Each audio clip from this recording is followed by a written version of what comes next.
Welcome to Medium Rare Poetry. My name's Filet Mignon, and I'm continuing with a Christmas theme today with the poem that I'm about to present because I love Christmas in the outback, and that's what we call the bush or the remote areas of Australia because it's a long way out the back. This poem is set in a very remote area where it gets incredibly hot, and the poem is fairly self-explanatory, but there may be some Australian terms that are used that you may not fully understand, and I shall put them in the show notes below. So today I present to you Christmas 2022. Christmas 2022 by Filet Mignon. Christmas Eve. Got me Christmas tree erected? Well, it's really just a stick, but it's painted white magnolia, so it's looking pretty slick. Got a beer can from the rubbish, and I hammered it out flat, cut a star shape with me tin snips, so the tree could have a hat. Barbed wire made the tinsel, the rust gave it some class. Some squashed up toilet paper made for snowballs extra fast. Stuck the whole thing in a bucket and perused this merry sight. But something there was lacking, some coloured blinking lights. I scrambled on me tractor and removed the rooftop globe and shoved it in the bucket for a migraine-causing strobe. This might seem quite pathetic with a tree made out of slops, but I'm living in the outback with a total lack of shops. The pioneering spirit lives on, you know, out here. There's bugger all extravagance, just a monthly can of beer. The temperatures are savage, so the trees don't grow so well. I'm told it's so much cooler in the place that some call hell. To cope with these conditions, my home is underground. My little rabbit warren that no one has ever found. Got all a man could ask for. Yep, a dunny and a stove. It only lacks some windows. Saves on curtains, I suppose. You may be kind of wondering just how I make my way. This empty land forgotten, merely heat and bones and clay. The secret's in the earth itself, intense with orange hues. Perfection for fake tans, you know, promoted in fake news. See, over in America, this colour's all the rage for certain MAGA maniacs who view their Trump as sage. My flame fandango mango is just marching off the shelves as these misguided miscreants make Donalds of themselves. And with their penal system, I am nestled in cahoots. My pigment is just perfect for their carrot-coloured suits. But Christmas was approaching and Santa was on track. To make his visit fruitful, I would need a chimney stack. I hadn't got a fireplace, and my, how I'd be miffed if Ho Ho Ho was struggling for a place to drop my gift. I crafted up a laundry chute made from a sewer pipe. It had to have a mighty scrub, it seemed a little ripe.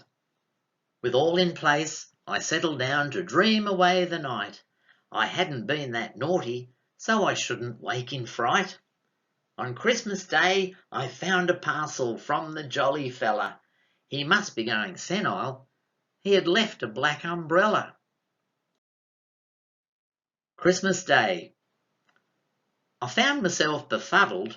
Was this gift a bit of fun? Had Santa tried to save me from the day's relentless sun? I'd been out here for eons, and I'd got myself a hat, with dangling corks around the rim, a fly-free habitat. There in amongst the wrapping, he had left a little card. This might just come in handy if you think a little hard. It seemed to me that Santa was a lateral type of thinker. Impossible for me, though, when outside it was a stinker. I stayed inside, enjoying all the rest that Christmas brings.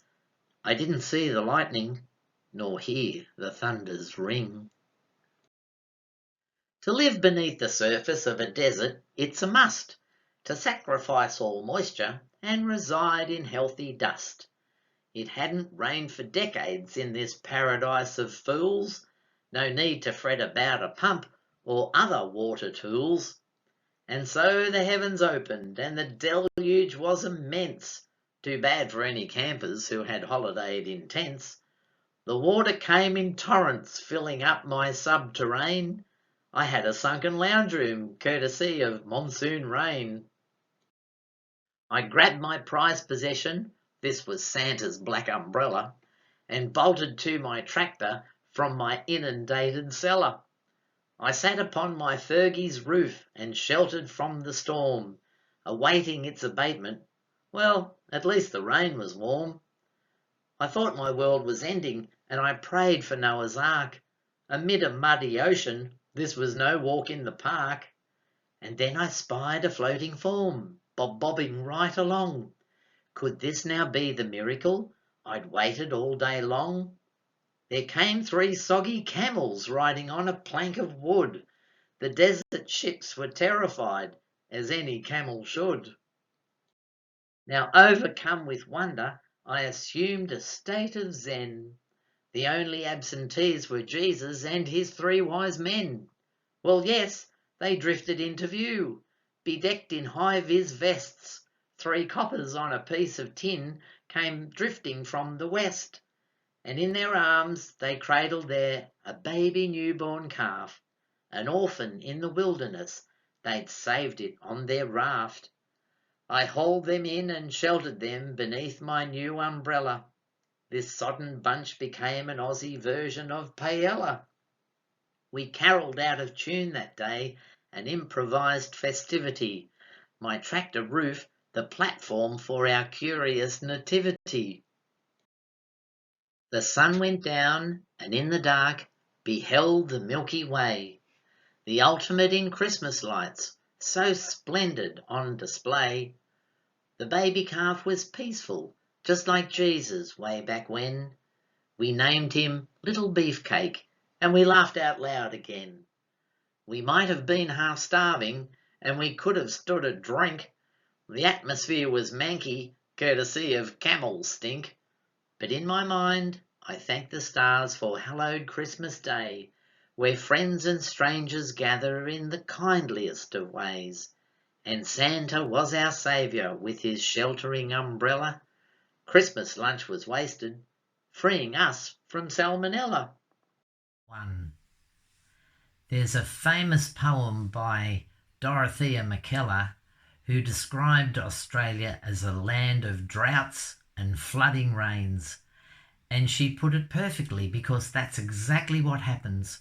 We can go endlessly with no rain whatsoever, and then when the clouds appear and the deluge comes, it just doesn't stop, and we nearly get washed away.